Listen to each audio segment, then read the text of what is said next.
Alright, so I'm going to show y'all what I do to get rid of my hiccups. Obviously, get some water. Better, excuse me, if you get a glass cup, but this will hopefully work. Alright, so once you cover your cup like this with the napkin, you have to drink upside down like this.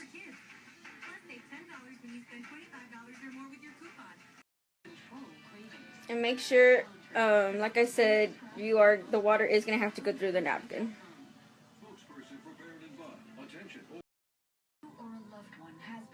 And I have no more hiccups.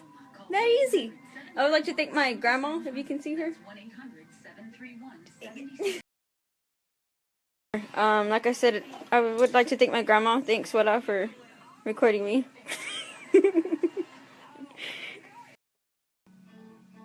So, yeah, believe me, guys, I do have a life. I'm actually on my way to school, but I did not want to go with hiccups, you know, looking kind of weird. However, if you have a unique way on how you get rid of hiccups, hit me up.